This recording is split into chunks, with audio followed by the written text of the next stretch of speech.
సన్నివేశం.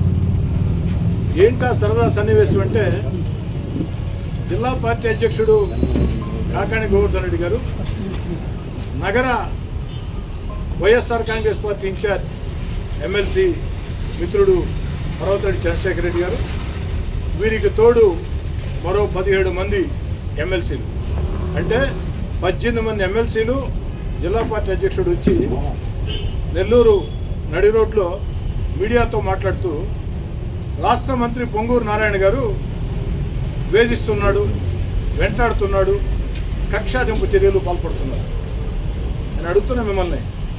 ఇది నమ్మదగిన మాటేనా? నారాయణ సార్ ఏంది వేధించేది ఏంది? నారాయణ సారు నిఘంటువులో ఆ వేధింపులు వెంటాటాలు అర్థమే తెలియని వ్యక్తి. నిజంగా నారాయణ సారు వేధించేవాడైతే, నారాయణ సారు వెంటాడేవాడైతే ఈ 2 సంవత్సరాలు ఎంత దారుణంగా మాట్లాడుతున్నాడు మీరు. ఈ రోజున నారాయణ సార్ పట్టించుకున్నాడా? నారాయణ సారు వేధింపులు, వెంటాడటం, కక్షాదింపులు ఇవి వారికి తెలియదు. వారికి తెలిసింది అభివృద్ధి చేసి, ప్రజలకు సేవా కార్యక్రమాలు చేసి, 10 మందికి మేళ్లు చేసి, తన చేతల ద్వారా ప్రత్యర్థి పార్టీలకి సమాధానం చెప్పడం తప్ప మరొకటి నారాయణ సార్కి తెలియదు.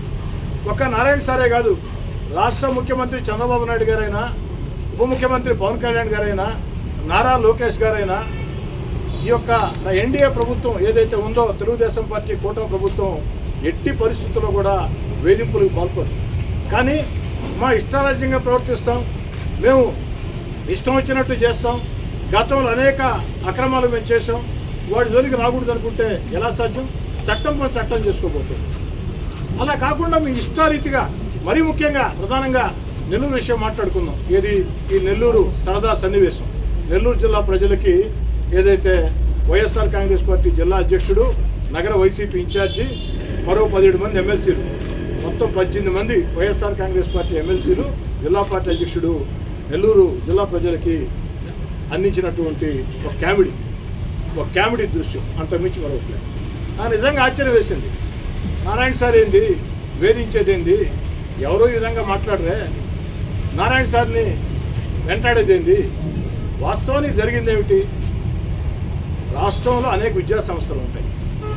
ఆ విద్యా సంస్థల్లో అధికారులు తనిఖీలు చేస్తూ ఉంటారు. మరీ ముఖ్యంగా విద్యా సంవత్సరం ప్రారంభించేటప్పుడు కొన్ని రొటీన్ తనిఖీలై, అది ఎప్పుడూ జరిగేదే. మరి నెల్లూరులో మిత్రుడు పర్వతరెడ్డి చంద్రశేఖర్ రెడ్డి గారి మీద సంస్థల మీద రొటీన్ తనిఖీలు చేశారు. దానిలో ఏదైనా తప్పులుంటే సరి చేసుకోవచ్చు. మరి ఇక్కడే కాదు, భీమవరంలో, పశ్చిమ గోదావరి జిల్లా భీమవరంలో స్వయంగా నారాయణ సార్ విద్యా సంస్థల మీదే తనిఖీలు చేశారు. అంటే నారాయణ సార్ విద్యా సంస్థల మీద తనిఖీలు తెచ్చుకున్నట్ట? ఏం మాట్లాడుతున్నారు నాకైతే అర్థం కావట్లేదు. రొటీన్ తనిఖీలు. మీరు తప్పు చేయకుంటే ఉరికి పడాల్సిన అవసరం లేదు, తప్పు చేసి ఉంటే సరి చేసుకోవచ్చు. ఏమైనా వచ్చి అంతకంటే ఏమైనా ఇష్టారాజ్యంగా వారు ఏదైనా ప్రవర్తించారా? లేదు కదా. అనేక విద్యా సంస్థలు, మిత్రుడు చంద్రశేఖర్ రెడ్డి గారు ఎమ్మెల్సీ కాబట్టి, వైసీపీ ఎమ్మెల్సీ కాబట్టి, దీన్ని కూడా రాజకీయంగా ఎలా అనుకూలంగా మార్చుకోవాలా? ఎందుకనంటే వచ్చే ఎన్నికల్లో నెల్లూరు నగరం నుంచి పొంగూరు నారాయణ గారే తెలుగుదేశం పార్టీ అభ్యర్థిగా దాదాపుగా పోటీ చేస్తారని చెప్పి అందరి అభిప్రాయం. అయితే అభ్యర్థి ఎవరు అనేది ముఖ్యమంత్రి చంద్రబాబు గారు ఇష్టం. సహజ సిద్ధంగా పొంగూరు నారాయణ గారు పోటీ చేస్తారని అందరి అభిప్రాయం.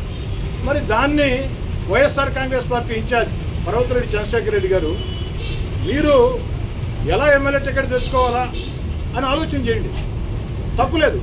కానీ దానికి ఇలాంటి ఆరోపణలు సరికాదు. మీకు టికెట్ మీద అభద్రతాభావం ఉందేమో నాకైతే తెలియదు. నాకు తెలిసైతే నాకేం లేదు అభద్రతాభావం. పర్వతరెడ్డి చంద్రశేఖర్ రెడ్డి టికెట్ మీద నాకు అభద్రతాభావం లేదు. మీకేమైనా అభద్రతాభావం ఏమైనా ఉందా? లేదంటే వైఎస్ఆర్ కాంగ్రెస్ పార్టీ అంతర్గత రాజకీయాలు ఏమన్నా, గ్రూప్ రాజకీయాలు ఏమన్నా దీనికి ఆజ్యం పోసాయా?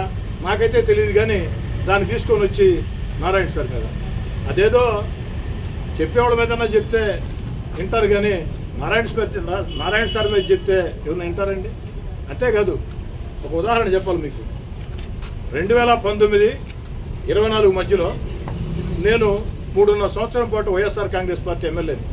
ఒక 16 నెలల ముందు వైఎస్ఆర్ కాంగ్రెస్ పార్టీతో విభేదించి దూరంగా జరిగి వచ్చినవాడిని.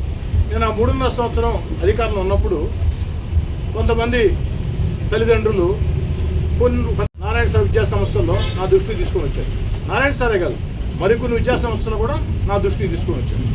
మీకు తెలుసు, ఎవరైనా సమస్య చెప్తే నేను విధంగా స్పందిస్తున్న విషయం. నేను నేరుగా అధికారులను తీసుకెళ్ళి ఆ సంస్థల వద్దకే వెళ్ళి హుందాగానే గౌరవంగానే ఆ విద్యార్థుల పక్షాన తల్లిదండ్రుల పక్షాన మాట్లాడా. అధికారులు కూడా చెప్పా, అధికారులు కూడా వచ్చారు, మొత్తం అంతా కూడా పరిశీలించారు.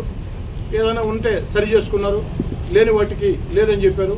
అంత మొత్తం మీద ఆ విద్యార్థుల సమస్యలు పరిష్కారమని తల్లిదండ్రులు భరోసా ఇచ్చారు.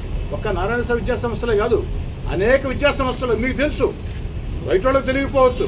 హాల్ టికెట్ల సమస్య వస్తే, విద్యార్థులు హాల్ టికెట్ల సమస్య వస్తే ఒక్క నెల్లూరు రూరలే కాకుండా నెల్లూరు జిల్లాలో ఉండే అన్ని కళాశాలల్లో స్కూళ్ళల్లో స్పందించి ఏ విధంగా పనిచేసి మీకు తెలుసు.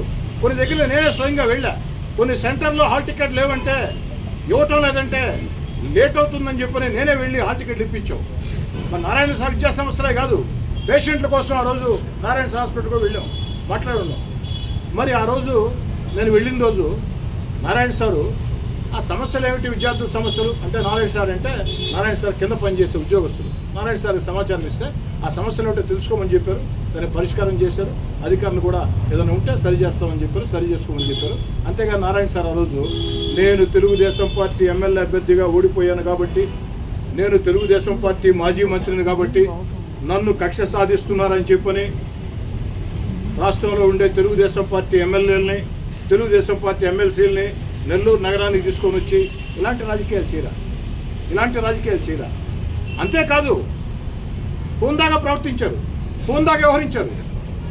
మరి నారాయణ సార్ ఆ రోజు ఇదే ఆందోళన చేయాలంటే ఒకరోజు కాదు, రోజు కూడా చేస్తుండేవాళ్ళు కదా.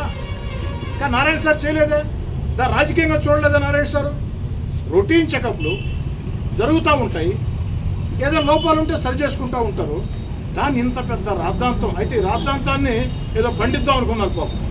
కానీ రాద్ధాంతం పండల నెల్లూరు జిల్లా ప్రజలకి ఒకరోజు మాత్రం కామెడీ.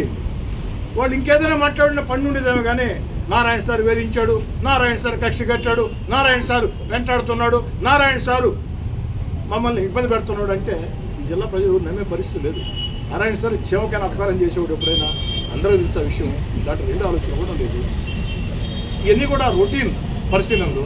అంతెందుకండి, నేను మాట్లాడుతున్న వైఎస్ఆర్ కాంగ్రెస్ పార్టీ నాయకుల్ని, గతంలో వైఎస్ఆర్ కాంగ్రెస్ అధికారంలో ఉన్నప్పుడు ఒక్క నెల్లూరే కాదు, రాష్ట్రం అంతా కూడా నారాయణ సార్ గారిని ఎన్ని రకాల ఇబ్బందులు పెట్టారు, జైళ్ళకి పంపించాలని చూశారు.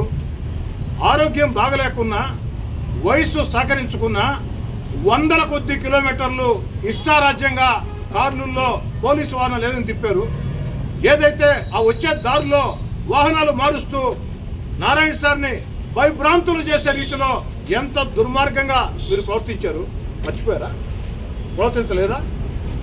ఆఖరికి న్యాయస్థానాలు జోక్యం చేసుకోబట్టి ఆ రోజు నారాయణ సార్కి ఏం జరగలేదు. కానీ నారాయణ సార్ కానీ న్యాయస్థానాలు జోక్యం చేసుకోకుండా ఉంటే ఏ పరిస్థితి ఏదైనా ఉండే. ఒక వ్యక్తిని, ఒక మాజీ మంత్రిని, ఒక నారాయణ విద్యా సంస్థలనే ఒక ప్రపంచ ప్రఖ్యాతిగాంచిన విద్యా సంస్థల అధినేతని పోలీసు వాహనాలు తీసుకువస్తుంటే ఒకే వాహనం తీసుకురావచ్చు, లేక కొంత సమయం ఇవ్వచ్చు, పార్టీ 1A నోటీస్ ఇవ్వచ్చు, విచారణకు హాజరుగామని చెప్పొచ్చు. అలా ఏం కాకుండా వాహనాలు తీసుకొని వచ్చి ఒక 100 కిలోమీటర్లు ఒక వాహనాలు బాగా రాత్రి వేళ ఆగిపోయి ఉంటుంది వాహనం, 10 నిమిషాల వాహనాలు పెడతారు, మళ్ళీ వేరే వాహనంలో మారుస్తారు. ఈ లోపల పోలీసులు పక్క ఏదో మాట్లాడుకుంటాం అంటే మానసికంగా దెబ్బతీయాలా, మానసికంగా భయభ్రాంతులకు గురి చేయాలని చెప్పని నారాయణ సార్ లాంటి వ్యక్తి మీద ఇష్టారాజ్యంగా ప్రవర్తించిన మీరు ఈరోజు మమ్మల్ని వేధిస్తున్నారంటే అది ప్రజల్లో నవ్వులు పాల్గొనడంతో పొరుగుతుండదు. నేను కోరుకునేది ఒకటే, రాజకీయాల్లో అధికార పక్షం ప్రతిపక్షం రెండూ ఉండాలి, హోందాయుతంగా ఆరోగ్యవంతంగా రాజకీయాలు చేయాలి. అయితే ఈ ఆంధ్ర రాష్ట్ర ప్రజలు ప్రతిపక్ష హోదా కూడా వైఎస్ఆర్ కాంగ్రెస్ పార్టీకి ఇవ్వాలి. ప్రతిపక్ష హోదా ఇవ్వకుండా ప్రత్యర్థి పార్టీ మీరు, ప్రత్యర్థి పార్టీ 11 స్థానాలు గెలిచిన ప్రత్యర్థి పార్టీ. మరి 11 స్థానాలు ఉండే ప్రత్యర్థి పార్టీగా మీరు నిరంతరం ప్రజల మనసులు గెలుచుకునే విధంగా ఏదైనా మా ప్రభుత్వాలు తప్పు చేస్తే, ప్రభుత్వాలు విధానాలు సరిలేకుంటే, ఎమ్మెల్యేలుగా మా పంతీ సరిలేకుంటే మీరు సూచనలు చేయండి, ప్రశ్నించండి. ఆ హక్కు మీకుంది. మేము సమాధానం చెప్తాం. తప్పు అయితే తప్పుదని ఒప్పుకుంటాం. దాంట్లో అనుమానం పడాల్సిన అవసరం లే. ఇటీవల కాలంలో కొంతమంది నెల్లూరు రూరల్లో వైఎస్ఆర్ కాంగ్రెస్ పార్టీ నాయకులే నన్ను ప్రశ్నిస్తే నేనే వేధించలేదే, నేనే వెంటాడలేదే, నేను తిరిగి విమర్శలు చేయలేదే, విమర్శలు కూడా చేయలే. వాళ్ళు చెప్పిన విమర్శలకి వివరణ ఇచ్చాను. వివరణ ఇచ్చి ఇంకా ఏదైనా ఉన్నా కూడా నా దృష్టికి తెలియజేయండి, నన్ను ప్రశ్నించవచ్చు అని చెప్పాను.